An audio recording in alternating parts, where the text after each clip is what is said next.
আসসালামু আলাইকুম। Microsoft word part 2 টিউটোরিয়ালে আপনাদের সবাইকে স্বাগতম। আজকের ভিডিওতে আমরা দেখব কিভাবে একটি মাইক্রোসফট ওয়ার্ড ডকুমেন্ট তৈরি করার পরে আমরা এখানে কাজ করতে পারি। তো এর আগের ভিডিওতে আমরা দেখলাম কিভাবে একটি ডকুমেন্ট ফাইল ক্রিয়েট করতে হয় এবং সেভ করতে হয়। তো আজকে আমরা দেখব একটা ডকুমেন্ট ফাইল নেওয়ার পরে আমরা এখানে কিভাবে কাজ করি। আজকে আমরা হোম ট্যাবের কাজ দেখব। গত পর্বে আমরা ফাইলের কাজ দেখেছিলাম, আজকে আমরা হোম ট্যাবের কাজ দেখব। তো শুরুতে আমরা এখানে আমাদের উইন্ডোতে আমরা কিছু লিখব। তো আমি এখানে যদি কিছু লিখি, যে আমার এই উইন্ডোতে লেখাগুলো চলে আসছে। তো আমি এখানে এগুলো আবার ব্যাক স্পেস দিয়ে কেটে দিলাম। তো এরপরে আমি কিছু ডামি টেক্সট নেব। আমি ডামি টেক্সট নেওয়ার জন্য আমরা একটা ইকুয়াল চিহ্ন দিলাম, লরেম দিলাম, এরপরে ফার্স্ট ব্র্যাকেটে একটা সংখ্যা দিলাম, ব্র্যাকেট ক্লোজ করে এন্টার দিলাম। তো আমার এখানে 10টা প্যারাগ্রাফ চলে আসছে। আমরা এগুলো হচ্ছে ডামি টেক্সট, মানে হচ্ছে র্যান্ডমলি কিছু টেক্সট আপনার এখানে চলে আসবে। আপনি এগুলো দিয়ে আপনি কাজ শিখতে পারবেন। তো আমরা কিছু র্যান্ডমলি টেক্সট নিয়ে আসলাম, ডামি টেক্সট। লরেম 10 লিখে এন্টার দেওয়ার পরে আমাদের এখানে 10টা প্যারাগ্রাফ চলে আসছে। তো আমরা শুরুতেই দেখব আমাদের হোম ট্যাবের আমাদের এই যে ক্লিপ বোর্ডের কাজটা আমরা এখানে দেখব। তো আমরা শুরুতে আমাদের এখানে কাট আছে, কপি আছে, পেস্ট আছে, ফরম্যাট পেইন্টার আছে। আমরা এই কাজগুলো দেখব। তো শুরুতে আমি এখানে যদি এই যে সিলেক্ট, এটা পুরোটা সিলেক্ট করি, সিলেক্ট করার জন্য আপনারা এখানে কার্সরটা রাখবেন। এখানে ক্লিক করলে কার্সর, এটা হচ্ছে টিপ টিপ করে, এটা হচ্ছে কার্সর। তো আপনারা এখান থেকে মাউসের লেফট বাটন চেপে ধরে ক্লিক করে এখানে ছেড়ে দিবেন। ঠিক আছে, আমি আবার দেখাচ্ছি। এখান থেকে ক্লিক করে টেনে এখানে এনে ছেড়ে দিবেন, তাহলে পুরোটা সিলেক্ট হয়ে যাবে। আপনারা যতটুকু প্রয়োজন অতটুকু পর্যন্ত টেনে তারপর ছেড়ে দিবেন, তাহলে আপনাদের এটা সিলেক্ট হয়ে যাবে। ঠিক আছে, তো কয়েক রকমের সিলেক্ট করা যায়, আমরা আস্তে আস্তে দেখব। তো এখানে আমি শুরুতে এই লেখাটাকে আমি সিলেক্ট করলাম। হ্যাঁ, করার পর আমি হচ্ছে এই যে দেখেন আমার এই অপশনগুলো এখন কাজ করবে। তো আমি যদি এখানে শুরুতে হচ্ছে কাট লেখা আছে, একটা কেচি দেওয়া আছে, আমি যদি কাটে ক্লিক করি তাহলে হচ্ছে আমার এই লেখাটা কেটে যাবে। এখান থেকে এই লেখাটা কেটে যাবে এবং কি আমার কাছে এটা থাকবে।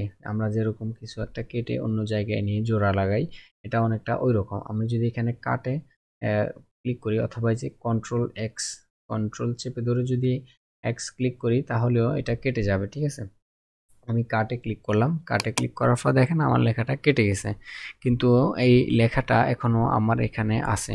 আমি চাইলে অন্য কোথাও এটা বসাতে পারবো।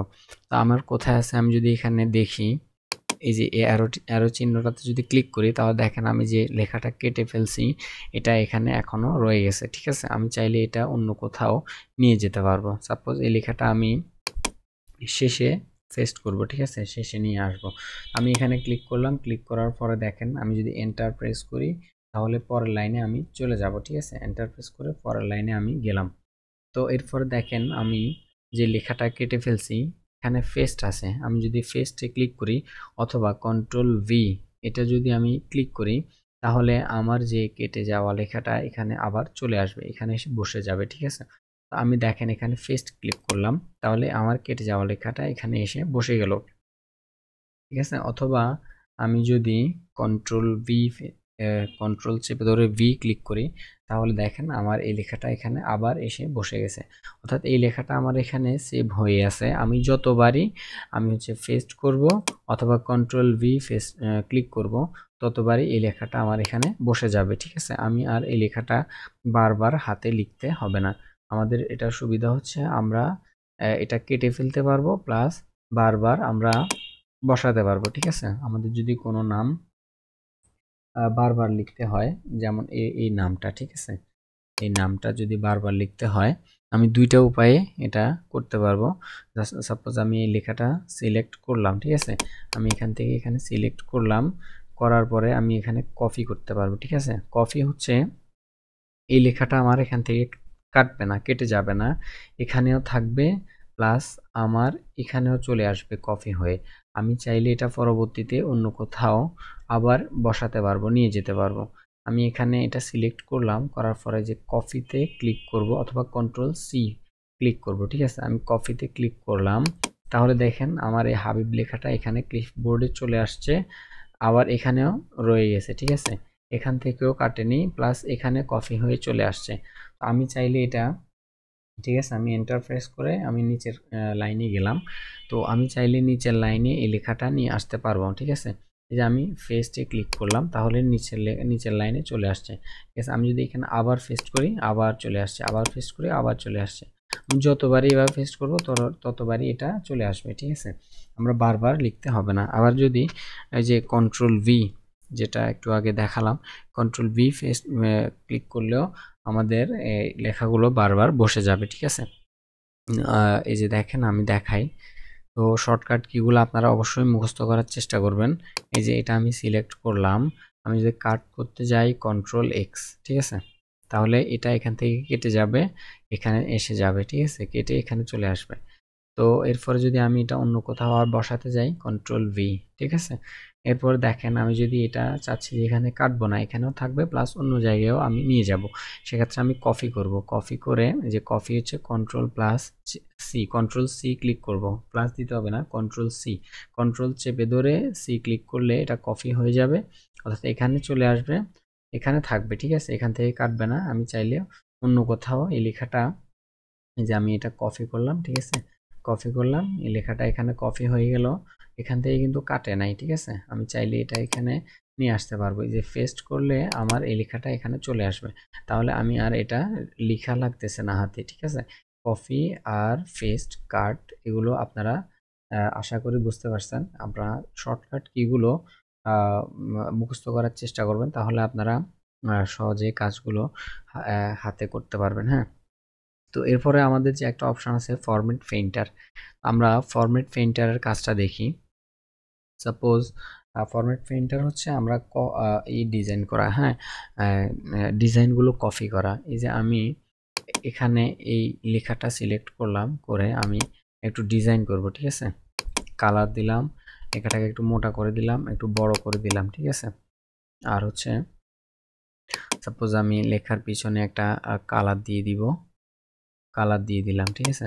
এখন হচ্ছে আমার এই কালারটা এই ফেজে অনেক জায়গায় করা লাগে, ঠিক আছে। সেক্ষেত্রে আমি বারবার এখানে এডিট করার, বারবার আমি এডিট করা লাগবে না।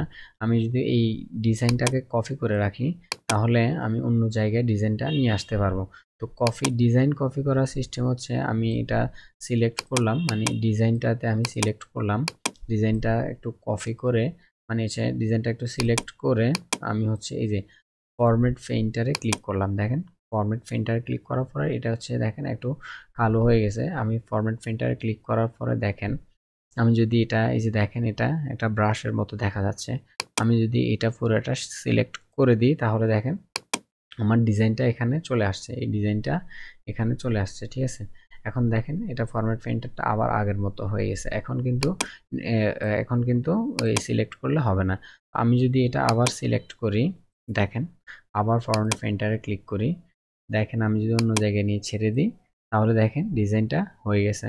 তো আমি সাপোজ এই ডিজাইনটা, সাপোজ এখান থেকে আমি এরকম ডিজাইন করলাম, বড় করে দিলাম, আর হচ্ছে কালারটা আমি অন্য একটা কালার দিব, অন্য একটা কালার দিলাম, ঠিক আছে, আন্ডারলাইন দিলাম।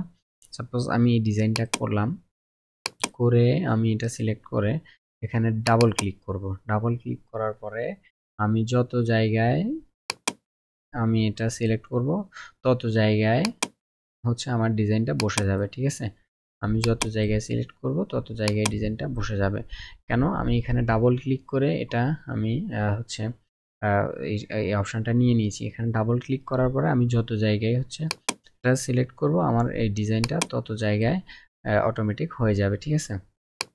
তো হচ্ছে এটা হচ্ছে ডাবল ক্লিক। আমি যদি আবার এখানে ক্লিক করি, একটা ক্লিক করলাম, তাহলে আমার এই ডিজাইনটা এখান